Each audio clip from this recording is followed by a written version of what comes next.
All right, welcome back. Oh my goodness, welcome to my thriving YouTube channel. What is this? I'm posting 2 videos within 2 days. I'm basically famous. Just kidding. Thank you for stumbling upon this video. I have another video that I just posted about Mercury retrograde.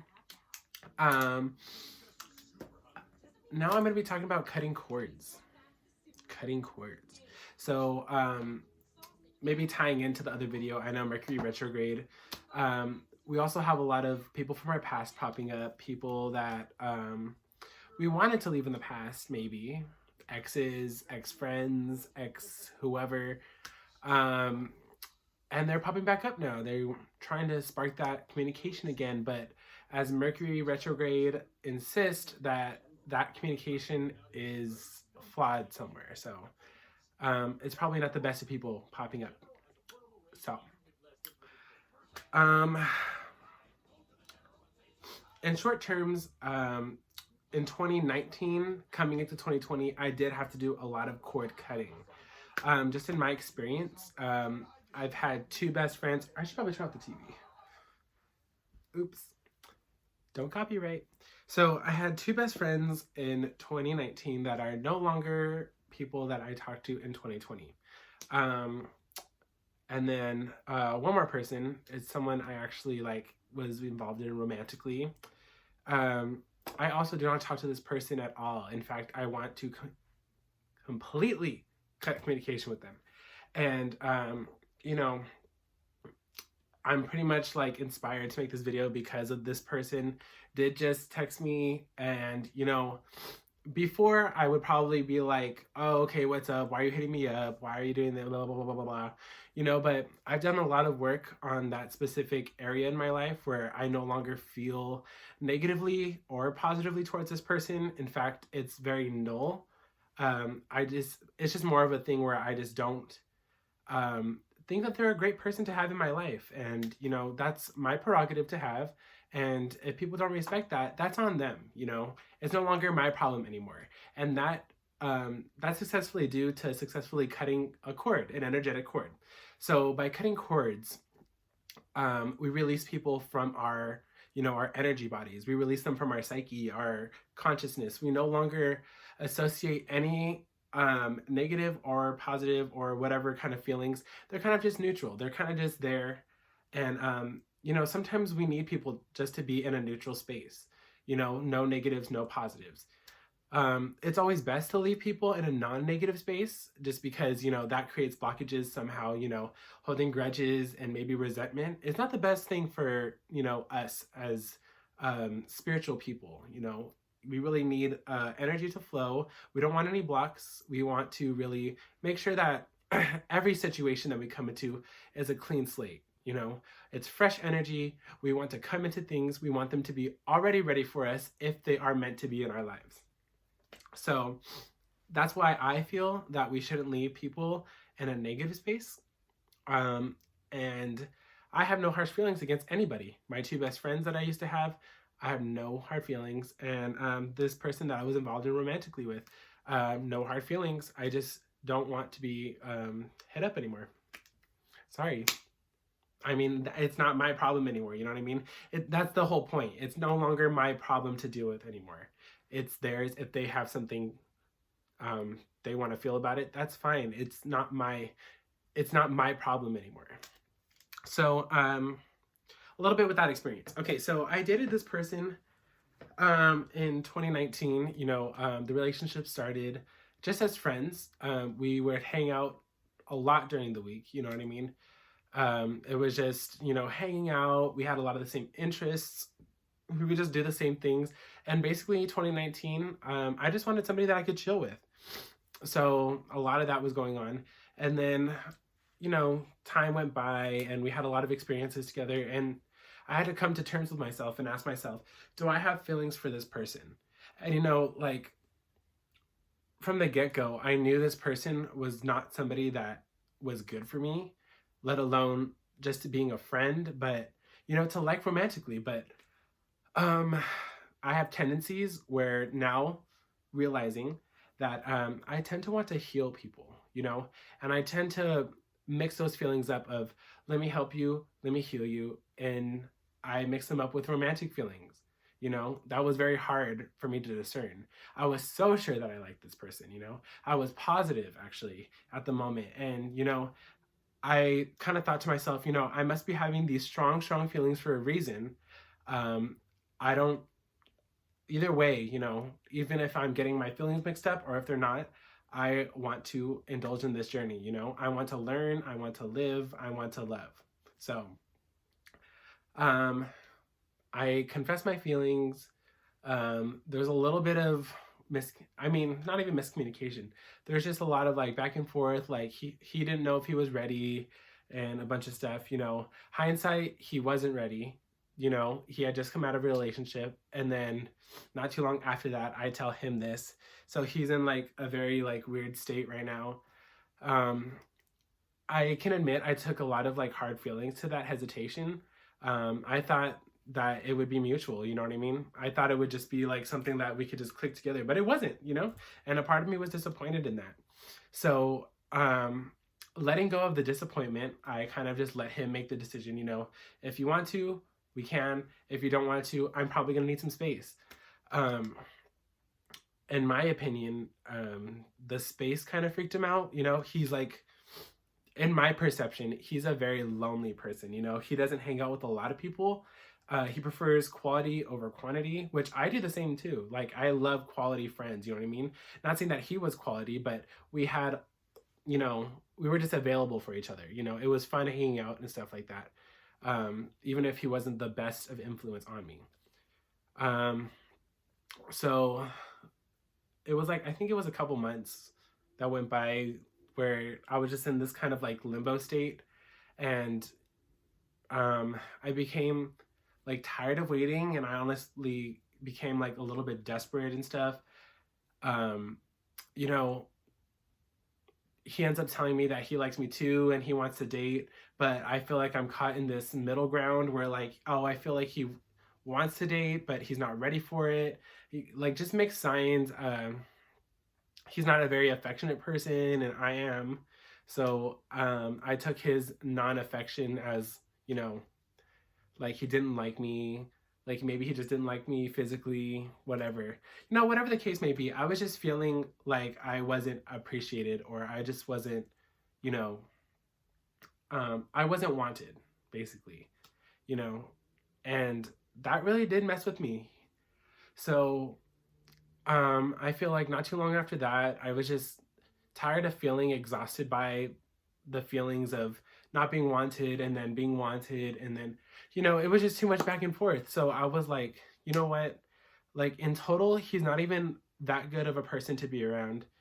I need to stop liking him because honestly, it's more tiring even expressing these feelings for him than it is it's not rewarding at all. You know, I feel like I was putting in so much work for nothing, and that's just not how I feel like love should be. You know, I kind of knew that going in there, but you know, I just wanted to make it work. I wanted to get to a point where I feel like it would be easy, but it never got there. So, you know, I needed some space. So I just slowly started creating space between us, and then more and more space, and then more and more space, until like he was just like asking me what's wrong, like why aren't we hanging out, this and that. And I was just telling him, you know, I just want space. Like, I don't necessarily not like you, but you know, I just don't see myself being around you anymore. And that was hard to say, but it was the truth. And obviously he didn't take it well. He's still not taking it well. He's still texting me, what the fuck. Oops. But no, like, it just gets to that place. And the more time I spent away from him, the more I started working on myself. You know, I started going to the gym. I started picking up more shifts at work. I started, you know, really doing things that I knew were more productive than just hanging out with him, you know? Because when we hung out, it was, we weren't doing anything, you know? It was kind of just chilling out until one of us had to go to work. Like, that's not how I want my time to be spent, you know what I mean? I have so many goals and so many things for my life, and he doesn't, you know? And I'm not saying that's a bad thing, but I'm just saying on a vibrational level, you need to bring in people that are more like you know? Things that are doing, people who are doing things that you already want to do. And he's not that, you know? In fact, he's the opposite. He's the kind of person to wait around and wait for things to get or come into his lap, like opportunities. And I'm not, you know? I like to go seek out new opportunities. And even if I'm not seeking out opportunities, I want to try and go out to new places and experience new things that will in turn maybe open up new opportunities or new people in my life that might open up new doors, you know? It's all about, in my perception, it's all about doing that, you know, the new, bringing in new. And he was old, stagnant energy. Like, obviously that's not for me, you know? So I had to come to that point. And it was hard, you know? I'm not saying that I do this with any ease, you know? I still have nights where I think about him. I still have nights where I want to cuddle and whatever, you know what I mean? But I just have to remind myself that that's, in the end, in the long run, that's not what I want for myself. So, you know, after that time, past this, you know, I kind of am taking everything into consideration for my life, you know, not just him and how his energy doesn't match with mine, but now I'm looking for everything in my financial situations, in my living situations, in my friendships. I'm looking for things that don't resonate with me anymore, you know? Like, it just sparked this whole revolution of my life where I'm only gonna allow what's good for me into my life, you know? There's times where we get so in our routine that we don't realize, you know, maybe this friend isn't the best thing for me, but you've hung out with them for so long, so why even question it? But, you know, this whole dating situation that was before this, you know, it really opened my eyes, and it's like, you know what, I should not be tolerating things that I feel are less than me, you know, that I don't feel are on my level or don't suit me any longer. So meanwhile, I'm working on myself, I'm doing better for myself, but I'm just keeping an eye out for things, you know, that don't feel right anymore, you know. I want to have this new perception for my life. So I had these two best friends. Well, it's a whole friend group, but there's two friends that I were mainly hanging out with. And they've been friends since high school, which it was about like 3 or 4 years after high school that this happened in, 2019. I graduated 2015, 2019, 4 years later. You know, one of my friends, it was just something so small, but I really wanted to make it a point that I wasn't going to take it anymore. So one of my friends, I guess in my friend zone, in my friend group, she's known as being very moody. You know what I mean? She's controlling and she's moody and she's bossy. You know, if it's not her way, she's going to have an attitude about it. And nobody in our friend group, we're all used to it, you know? Like, we're not going to question it. But I was in like the mind frame to question it.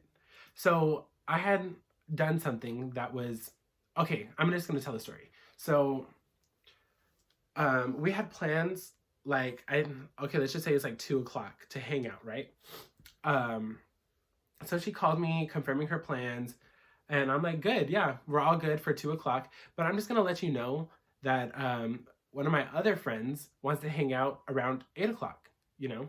And I'm pretty sure that's the same window. Yeah, it's a good window of time. So she wants to hang around 8:00. So I just want to let you know I have to be back around 8:00 so I can hang out with my other friend. And she got pissed. She got pissed that I had plans with a friend later on, you know? Even though we were only going to go thrift shopping and see a movie. Like, I feel like that 6-hour gap is enough to go thrift shopping and see a movie. She didn't think so. She texted me saying that I don't want to feel rushed and stuff like that. So just forget about it. We're not going to hang out. And I was like, wait, what? Like, it was just like, oh no, I don't feel like that's enough time to hang out. We're not hanging out, period. Hang up the phone. Like, that's not cool with me. That's disrespectful, you know? And, you know, I've talked to her multiple times about, you know, if something's bothering you, let's talk about it. Don't just hang up the phone on me, you know? Don't just hang up on me and period, we're done. Because it's not that simple, you know?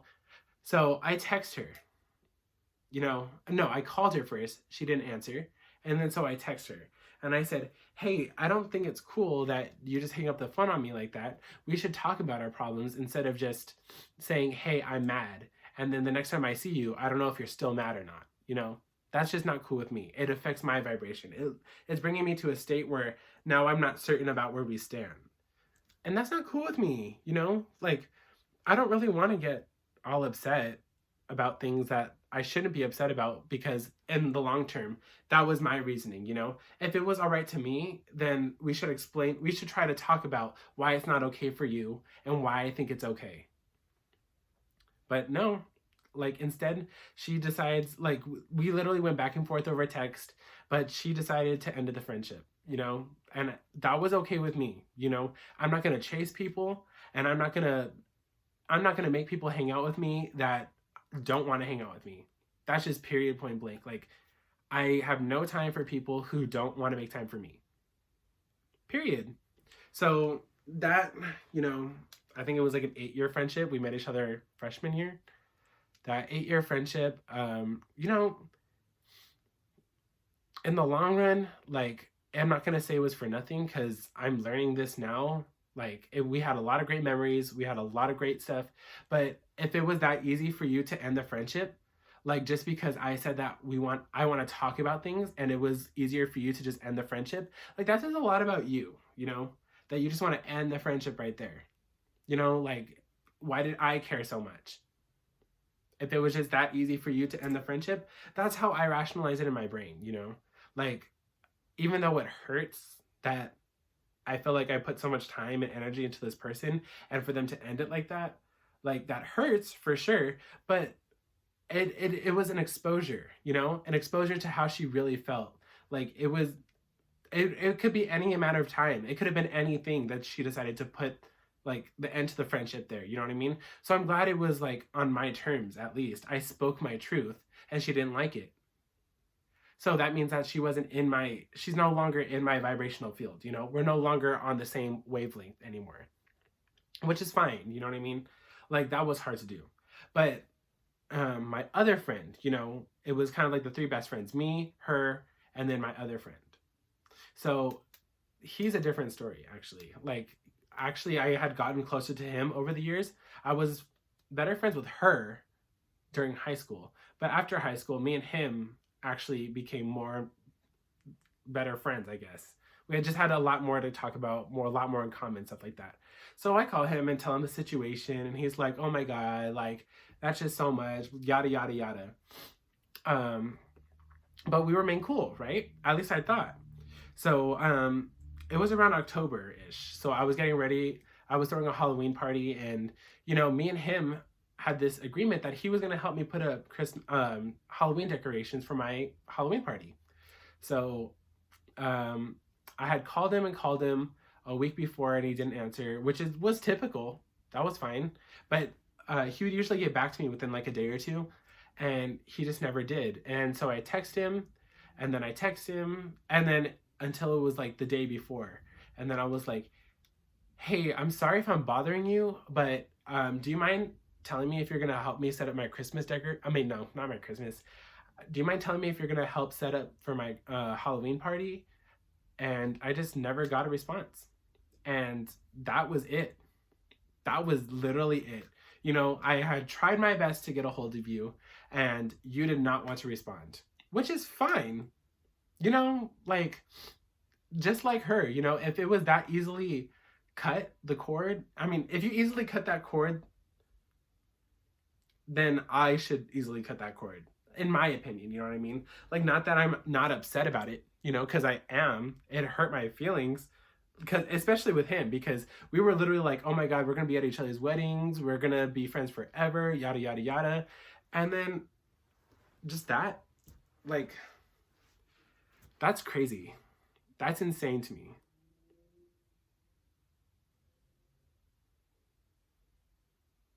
But what am I going to do? You know what I mean?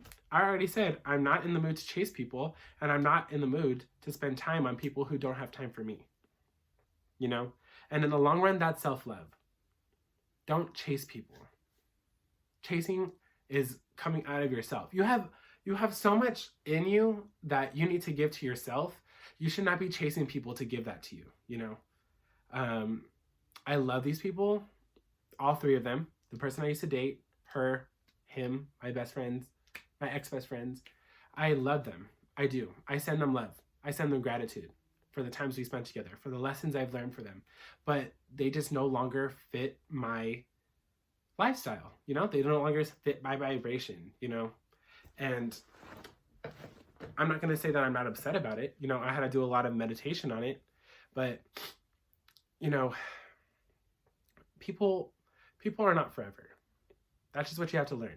You learn from some people, and once you've learned from them, sometimes it is time to move on, you know? Sometimes they just create still energy within your field, you know? It's no longer anything to learn from, but they now weigh on you. And that's okay, you know? Like, you have to live your life for you, period. There's no, oh, I have to keep this person around because we've been friends for so long. Like, that's not a really good reason to keep somebody around just because you've been friends with them for so long. Like, if everybody did that, like, there would be no room, you know? You'd probably be so clouded within your energy field that, like, you're no longer being exposed to new things, you know? And as a human, in my opinion, as a spiritual being, you're supposed to be constantly experiencing new things. You're supposed to be constantly growing. And I don't feel like keeping people around just for the sake of keeping them around because they've been around for so long and they're so loyal. Like, that just doesn't fit my description of life, you know, my description of friendship. Like in any relationship that I have, including friendships, including family members, is that we're supposed to be supporting each other and we're supposed to be helping each other grow. And, you know, sometimes I'm not going to say that you can't have a friend for a long time, that you're still growing and you're still loving. And just because, now I'm not saying that just because you've had them around for a long time, like, you should cut them out of your life. No, like, if they're still supporting you as a person and they're still uplifting you, then that's great, you know, all to you. Like, that's your person. Like, don't let them go. But I'm just saying, like, when you're trying to move into a new energy, or we're trying to move into a new vibration, or trying to get ahead in life and you want to change it up, sometimes that requires you to really cut the cord. So I don't know if I have much more to say about that. If you're going through a lot, or if you want to cut somebody out of your life not out of your life, sorry. Let's just say if you want to cut somebody energetically, cut them off energetically so they're no longer draining you, or you're no longer thinking about them all the time and stuff like that. There's a lot of meditations you can do. I know there's one with the golden cord cutting where I envision, well, this is how I envision it. You envision a golden cord connected from your heart, into the person that you're trying to, like, cut out of your life. You imagine a glowing golden cord to their heart. And then you imagine a pair of scissors and you cut. And I feel like what helps me a lot is right when they cut the cord, it stops glowing. The cord stops glowing. So, you know, like that scene in Tangled where, like, they cut her hair and there's one strand left and it's glowing. Like, that's exactly how I imagine it, is like when they cut it, it's no longer glowing, you know? It's no longer vibrating energy at all. You know, it's just dead. You know, you just cut the cord and you're gone. And that helps a lot. I actually, after I envisioned that with somebody, oh, I feel like there's something, like, straight up off my heart, off my chest, you know? Yeah. I really hope that this helped you. If you're even looking into cutting cords with somebody, please let me know if you did. If you watched this video, you can definitely give me feedback in the comments. Other than that, please stay tuned for more videos. I'm so grateful that you watched. I hope you liked it. And there's definitely more to come. Definitely more to come. All right. Um, well, you guys have a great day. Namaste. Bye.